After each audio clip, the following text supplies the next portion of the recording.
Assalamualaikum warahmatullahi wabarakatuh dan selamat sejahtera. Nama saya Muhammad Abdul Syahrin bin Azmi dan saya merupakan pelajar UniKL MyTech. Pada video kali ini saya ingin menceritakan tentang sahabat Nabi iaitu Abdullah bin Zubair. Ini merupakan subjek isu kontemporari Muslim di Malaysia. Baik, salah seorang sahabat Nabi iaitu Abdullah bin Zubair. Beliau adalah putera daripada Zubair bin Awam yang dijamin akan masuk ke syurga dan Asma binti Abu Bakar. Abdullah bin Zubair adalah anak pertama Muhajirin yang dilahirkan di Madinah. Latar belakang beliau, Abdullah bin Zubair atau Ibnu Al-Zubair dilahirkan pada 2 hari bulan Sya'ban 624 Masihi.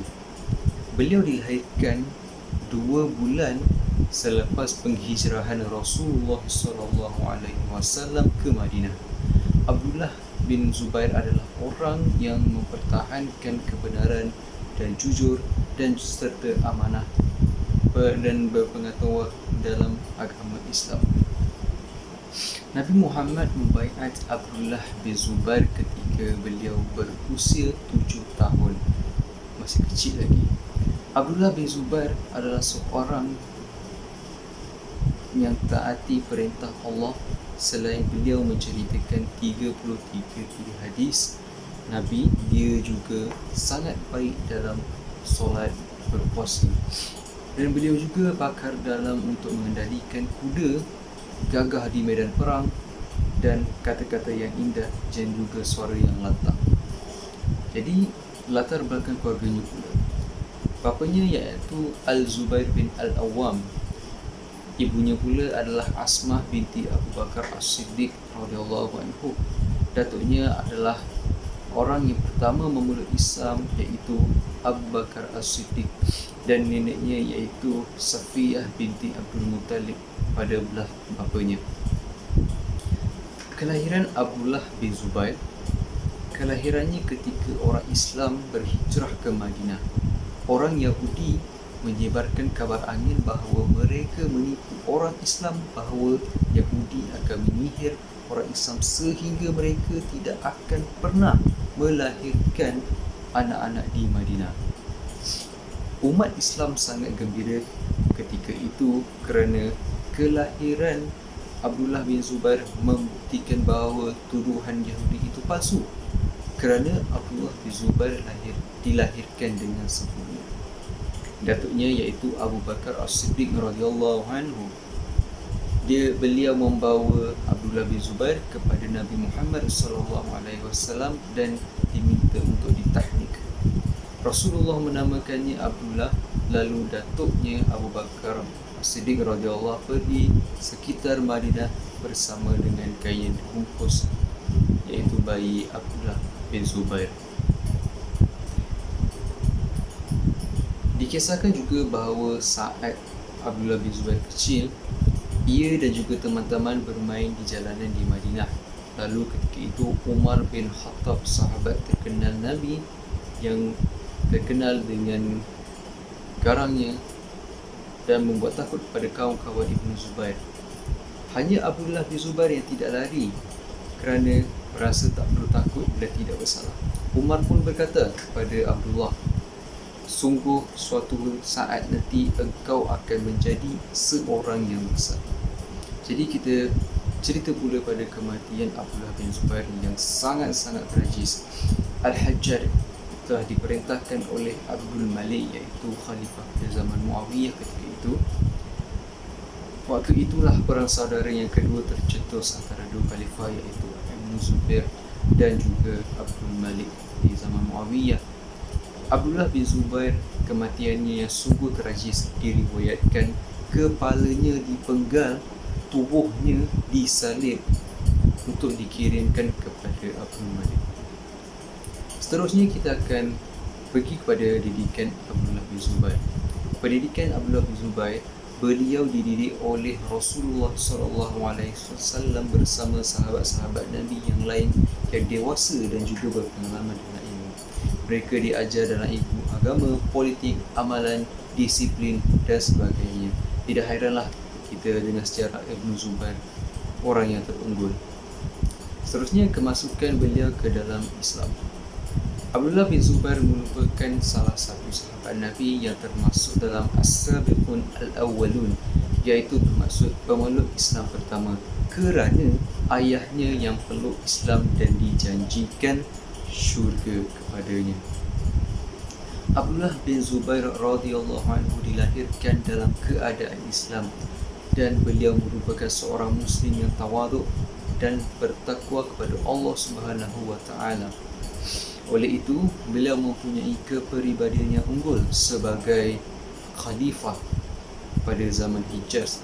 Selain itu, pada masa zaman Khalifah Uthman bin Affan, Abdullah Zubair radhiyallahu anhu bertugas sebagai ahli jawatan kuasa yang bertanggungjawab untuk menyunting Al-Quran ataupun untuk menguaskinikan Al-Quran dan juga kutip Al-Quran dan satukan. Ketika beliau menjadi khalifah, dia memulai pemerintahannya dengan membangunkan Kaabah, memilih gubernur Madinah dan mengirim utusan kepada Iraq.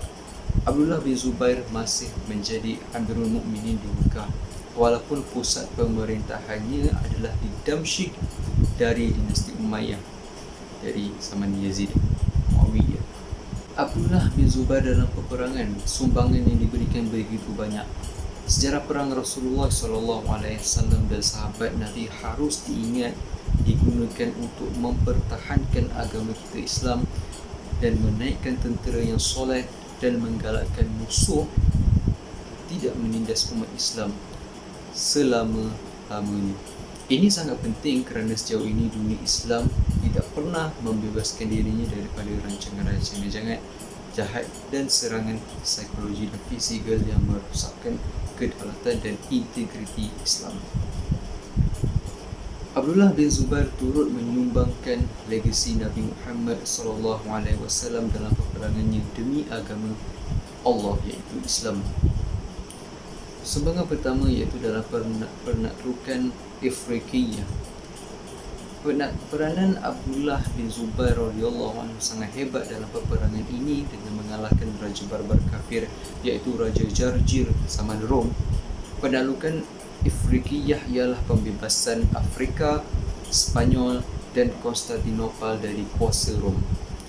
Abdullah bin Zubair telah mengalahkan Raja Jarjir tersebut dengan pedang dan juga kebijaksanaannya dalam peperangan ini. Setelah kemenangan tentera Islam pada zaman itu, pada peperangan itu, mereka kembali ke Madinah dan Abdullah bin Zubair radhiyallahu anhu diberi arahan untuk laporkan kemenangan kepada Khalifah Uthman bin Affan. Dalam peperangan Yarmouk, pertempuran Yarmouk adalah perang antara tentera Islam dan pasukan pemerintahan Rom pada tahun 634 Masihi yang dipimpin oleh Khalid bin Al-Walid pada abad ke-13. Seperti yang dikatakan oleh Ibnu As-Sakir dalam salinan Ibnu Hisham, kejadian itu berlaku sebelum penaklukan Damsyik pada 13 Hijri. Abdullah bin Zubair ingin turut serta dalam peperangan tersebut dan tidak dibenarkan oleh bapanya. Lalu Abdullah bin Zubair dimasukkan ke dalam geng tentera pada masa itu. Ketika usianya masih kecil lagi, diceritakan Abdullah bin Zubair hanya menyaksikan peperangan tersebut sahaja. Ini membuktikan Abdullah bin Zubair ada tahu pasal peperangan. Seterusnya iaitu pertahankan Makkah. Abdullah bin Zubair ikhlas dalam mempertahankan kota suci Makkah. Dia mempercayai bahawa dia memperjuangkan kebenaran. Abdullah bin Zubair tidak mampu bertahan ketika itu diserang beribu-ribu tentera pasukan Al-Hajjaj dalam perang saudara kedua itu, iaitu di Mekah. Dilaporkan Kaabah ketika itu terbakar kerana recikan api. Abdullah bin Zubair terasa lemah ketika itu dan pergi ke ibunya iaitu Asma. Lalu ibunya berkata kepadanya, "Pergilah berjuang ke jalan Allah." Setelah itu Abdullah bin Zubair mara berperang dengan pasukan Hajjaj lalu terkorban dan syahid. Jadi sumbangan hadis yang diriwayatkan oleh Abdullah bin Zubair daripada hadis Sahih Bukhari tentang sahabat Nabi. Diriwayatkan dari Abdullah bin Az-Zubair, selama pertempuran Al-Azhab, saya dan Umar bin Abi Salamah tetap di belakang dengan para wanita. Lihat, saya melihat ayah saya Az-Zubair pendunggang kudanya pergi datang dari Bani Quraizah 2 kali dan juga 3 kali. Oleh itu ketika saya kembali, saya berkata, "Wahai ayahku, aku melihat kamu pergi dan datang dari Bani Quraizah." Dia berkata, "Adakah kamu benar-benar melihat saya, wahai anakku?" Saya cakap, "Ya." Dia berkata, "Rasulullah SAW bersabda, sesiapa yang akan pergi ke Bani Quraizah dan membawa saya berita mereka, oleh itu saya pergi, dan ketika saya kembali, Rasulullah menyebutkan bagi saya kedua orang tuanya yang mengatakan, biarlah ayah dan ibu saya dikembalikan untuk anda." Hadis yang mengisahkan minum darah Rasulullah yang berkaitan dengan Abdullah bin Zubair. Abdullah bin Zubair datang kepada Nabi Muhammad SAW ketika Nabi Muhammad sedang berbekam. Kemudian setelah habis berbekam, Nabi Muhammad memberikan darah baginda kepada Abdullah bin Zubair dan berkata, "Pergilah dan sembunyikan darah ini daripada manusia." Maka Abdullah bin Zubair cakap, "Aku pergi meminum darah tersebut. Selepas daripada itu, aku mendatangi Rasulullah SAW kembali. Lalu baginda SAW bertanya, 'Apa yang kamu lakukan?' Beliau menjawab, 'Aku sudah sembunyikan darah itu di tempat yang tidak boleh dilihat oleh manusia.' Baginda SAW berkata lagi, 'Jangan-jangan kamu telah meminumnya?' Beliau menjawab, 'Ya, aku telah meminumnya.' Sejak peristiwa tersebut, Nabi Muhammad SAW melabelkan Abdullah bin Zubair tidak akan diletakkan di api neraka dan terselamat daripada api neraka.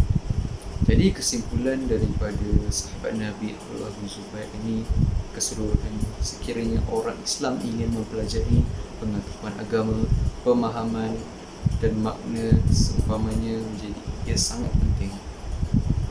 Kerana Nabi menyebarkan banyak pengetahuan itu langsung disaksikan oleh para sahabat. Dari para sahabat Nabi, hadis dan hasanah hadis juga dapat dikumpulkan dengan baik. Terima kasih.